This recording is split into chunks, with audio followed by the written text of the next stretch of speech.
imagine that we have an object at the top of this cliff. So it's released at the top of that cliff, and the cliff has a height h, comes down, and then it travels on a horizontal surface, and that there's a distance d, but there's also friction, and there's a coefficient of friction mu, coefficient of kinetic friction mu, and then there's an inclined plane of angle alpha. And we want to know how far up along this inclined plane the object travels. So it goes up in the inclined plane, it travels some distance that we'll call x.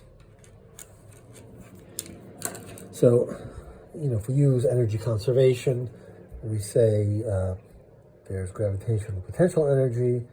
We don't have the mass, but it's mgh, so we know part of this.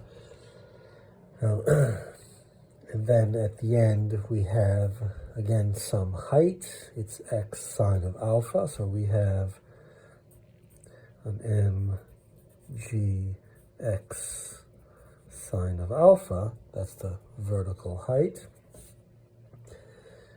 We also have some energy that's lost here due to friction, and so we have to put that in. It's mu times the normal force, which here is simply mg, and the distance d. So it looks like that. And if we think of this from the perspective of work equals delta K, so this is from the perspective of energy conservation.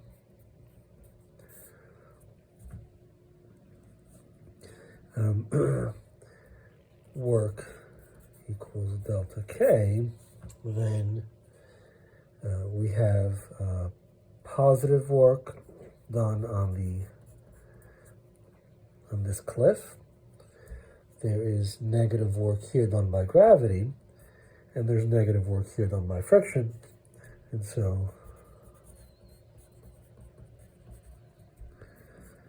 all of these quantities that we see here belong on the left-hand side of work equals delta K. And of course, the final kinetic energy is 0, and the initial kinetic energy is 0, so that's the right-hand side.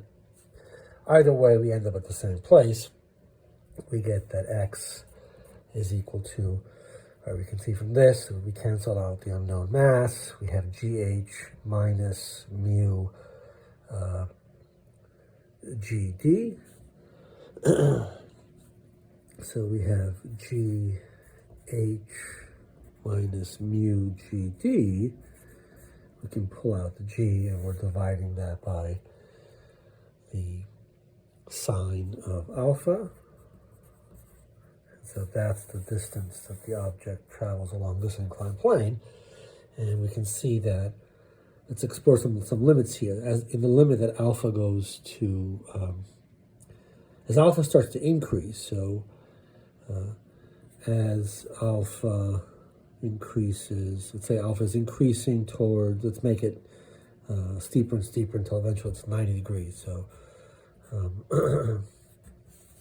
alpha approaches pi over 2, sine of 90 degrees is 1, and so the sine of alpha is approaching 1, so the most that the sine can be is 1, and so we see that the denominator is getting larger and larger, and so the distance gets smaller and smaller as we increase the angle alpha, and that makes sense.